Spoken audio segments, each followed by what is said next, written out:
Within the last few minutes, we've had GDP data from Germany confirming the extent of 2019's slowdown in the continent's biggest economy. Now, GDP grew at 0.6% last year. That's the weakest in 6 years. Despite the sluggish data, the governor of the Banque de France says the odds of recession in Europe this year are so low that the risk can almost be ruled out. Well, let's get straight to our team on the ground. Here with me, Rosalind, Mathieson, Bloomberg News International Government Executive Editor, and Jeremy Stretch of CIBC still with us. So thank you, Ros, for joining us. Jeremy, let me bring you over to my German 2-year and 10-year yield.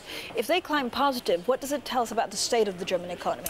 Well, if we are going to continue to see German yields moving back higher, and we've already seen a substantial move in 10 years from those lows around minus 0.7, but if they do continue to climb, then I think that is the market suggesting that there is a sign of optimism regarding the growth cycle. I think the market has largely and already discounted that very weak print that we've seen categorized for 2019.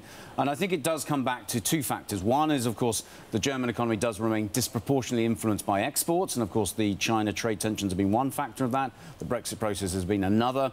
If we can see some de-escalation in some of those tendencies, then I think that will be encouraging. And I think if we do see some very modest, but nevertheless not insignificant degrees of fiscal easing in terms of Germany to provide a little more endogenous growth, then I think we can and will see those German yields moving back towards positive territory. That's good news for inflation expectations in Europe and ultimately for the euro. So, Ross, the German economy rounded off a rough year with a slight growth. What does that mean for Chancellor Angela Merkel?